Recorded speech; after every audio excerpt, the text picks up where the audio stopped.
भारत के कौन से शहर में सबसे पहले करेंसी प्रिंटिंग प्रेस खोले गए थे? भारत में एक ऐसी जगह है जिसे हनुमान जी की जन्मस्थली के रूप में भी जाना जाता है और यही वो जगह है जहाँ से रावण ने माता सीता का अपहरण किया था। इस शहर में सबसे ज्यादा अंगूरों का उत्पादन किया जाता है और हर 12 साल में एक बार यहाँ पर महाकुंभ का आयोजन भी होता है। भारत को आजाद कराने में भी इस शहर की भूमिका काफी महत्वपूर्ण रही है। क्या आप जानते हैं कि भारत के किस शहर को वाइन कैपिटल ऑफ इंडिया कहा जाता है? हर साल यहाँ वाइन फेस्टिवल का आयोजन भी किया जाता है जिसमें देश विदेश से आए पर्यटकों को वाइन पर 20 से 40% तक का डिस्काउंट दिया जाता है। इस शहर के गुलाबों की खुशबू देश के कोने कोने में महकती है और ये शहर अपने मंदिरों और कई पर्यटन स्थलों के लिए भी प्रसिद्ध है। दोस्तों, आज हम बात कर रहे हैं महाराष्ट्र के एक प्रमुख शहर नासिक के। तो चलिए बिना देर किए शुरू करते हैं आज के वीडियो। नासिक महाराष्ट्र में गोदावरी नदी के तट पर स्थित एक बहुत ही खूबसूरत शहर है। वर्तमान समय में शहर की कुल आबादी 21,80,000 के आसपास है। महाराष्ट्र में मुंबई, पुणे और नागपुर के बाद चौथा सबसे बड़ा शहर है नासिक। धार्मिक दृष्टिकोण से देखें तो नासिक में 85% हिंदू, 9% मुसलमान, 1% जैन, 1% ईसाई के साथ बौद्ध और सिख धर्म के लोग भी रहते हैं। नासिक में सभी धर्मों के लोगों के बीच आपसी भाईचारा और प्रेम नजर आता है। सभी लोग एक दूसरे के धर्म का सम्मान करते हैं और यहाँ बोली जाने वाली सबसे प्रमुख भाषा मराठी है। दोस्तों, नासिक का इतिहास बहुत ही पुराना माना जाता है। नासिक शहर का ये नाम कैसे पड़ा, इसका उल्लेख रामायण में मिलता है। जब शपर्णखा लक्ष्मण जी को मोहित करने के लिए वेश बदलकर उनके पास आए थे तो लक्ष्मण जी ने गुस्से में आकर शपर्णखा की नाक काट दी थी। ये पूरी घटना इसी स्थान पे हुई थी और इसीलिए इस शहर का नाम नासिक पड़ गया। अलग अलग युगों में इसे अलग अलग नाम से जाना जाता था। सतयुग में नासिक को पद्मनगर कहा जाता था। त्रेता युग में त्रिकंटक के नाम से इसे जाना जाता था। द्वापर युग में जनस्थान के नाम से और कलयुग में इसे नासिक के नाम से पहचान मिली है। सैकड़ों साल पहले नासिक में सातवाहन राजाओं का शासनकाल हुआ करता था, लेकिन बाद में मुगलों ने नासिक पर कब्जा कर लिया और इसका नाम बदलकर गुलशनाबाद रख दिया था। भारत को आजादी दिलाने में नासिक का बहुत बड़ा हाथ है। सन 1857 के विद्रोह में महत्वपूर्ण भूमिका निभाने वाले तात्या टोपे नासिक से ही ताल्लुक रखते थे। 20वीं सदी में अंग्रेजों के खिलाफ आजादी के महासंग्राम में भी नासिक शहर कई आंदोलनों का साक्षी बना। महात्मा गांधी जी के असहयोग आंदोलन और सत्याग्रह आंदोलन में नासिक के लोगों ने बढ़ चढ़कर हिस्सा लिया था और अंग्रेजी हुकूमत की नींव हिलाकर रख देते। दोस्तों, नासिक शहर की अर्थव्यवस्था की बात करें तो इस शहर की GDP $33 बिलियन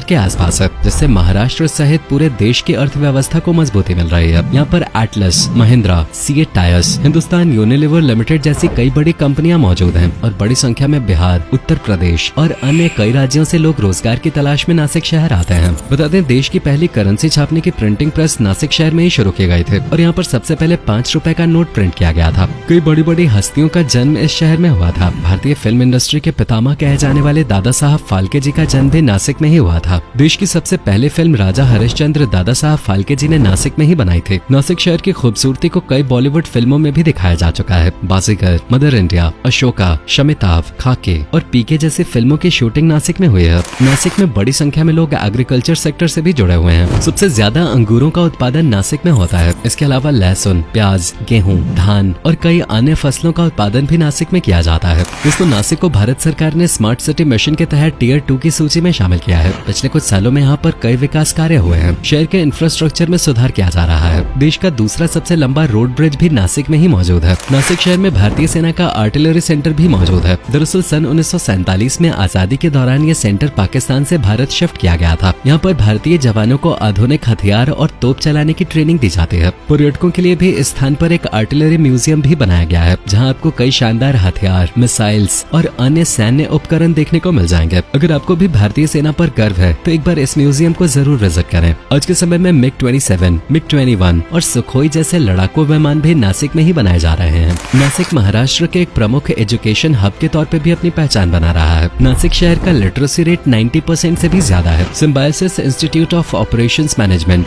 के Wagh institute of engineering education and research, Guru Gobind Singh college of engineering and research centre और Maharashtra university of health sciences आदि नासिक के प्रमुख कॉलेज और यूनिवर्सिटीज हैं, जहां पर हर साल हजारों की संख्या में स्टूडेंट्स हायर एजुकेशन प्राप्त करने के लिए आते हैं। नासिक को भारत का वाइन कैपिटल कहा जाता है। हर साल 10 मिलियन लीटर से भी ज्यादा वाइन का उत्पादन नासिक में किया जाता है। नासिक की 16 विनयार्ड्स देश की सबसे बड़ी वाइन बनाने की इंडस्ट्री है। साथ ही साथ ये जगह पर्यटकों को भी अपनी ओर आकर्षित करती है। यहाँ पर सैलानी आकर कई प्रकार की वाइन का आनंद ले सकते हैं। इसके अलावा इस विनयार्ड में लोगों के रुकने के लिए होटल और रिजॉर्ट की सुविधा भी मौजूद है और इस शहर में ही हर साल फरवरी और मार्च के महीने में एक शानदार वाइन फेस्टिवल का आयोजन भी किया जाता है। स्थानीय अंगूर उत्पादक और वाइन फैक्ट्री के मालिक पर्यटकों को आकर्षित करने के लिए हर साल इस फेस्टिवल का आयोजन करते हैं। शहर में कई जगह इवेंट्स आयोजित किए जाते हैं जिसमें युवा जमकर मौज मस्ती करते हैं। सभी आयोजन स्थलों पे तरह तरह के वाइन रखे जाते हैं जिनका टेस्ट पर पर्यटक ले सकते हैं और पर्यटकों को वाइन पे डिस्काउंट भी दिया जाता है। नासिक शहर अपने खान पान के कारण भी प्रसिद्ध है। यहाँ पर आप तालीपीठ, मिसल पाव, भेलपुरी, अबेली, वड़ा पाव और भरली वंगी जैसी डिशेज एक बार जरूर ट्राई करें। कई शानदार रेस्टोरेंट्स के साथ साथ नासिक में स्ट्रीट फूड का भी आप लुत्फ ले सकते हैं। कम दाम में दमदार जायके का स्वाद चखना है तो नासिक के स्ट्रीट फूड को अभी से अपने विश लिस्ट में जरूर शामिल कर लें। नासिक शहर अपने ढोल के कारण भी प्रसिद्ध है। आज भी नासिक में जब कोई उत्सव होता है तो यहाँ पारंपरिक ढोलों की गूंज से पूरा शहर गुंजायमान हो जाता है और प्रत्येक 12 सालों में नासिक में महाकुंभ का आयोजन किया जाता है। त्रिवेणी संगम पर लाखों लोग डुबकी लगाते हैं। ये मेला आस्था का एक प्रमुख केंद्र है। बड़ी संख्या में नागा साधु भी महाकुंभ के स्नान के लिए नासिक पहुँचते हैं। आखिरी बार नासिक में साल 2015 में कुंभ मेले का आयोजन किया गया था। अगला महाआयोजन साल 2027 में आयोजित होगा। दरअसल जब सूर्य सिंह राशि में प्रवेश करता है उस दौरान नासिक में महाकुंभ का आयोजन होता है। नासिक में छत्रपति शिवाजी महाराज जी की जयंती भी धूमधाम से मनाई जाती है।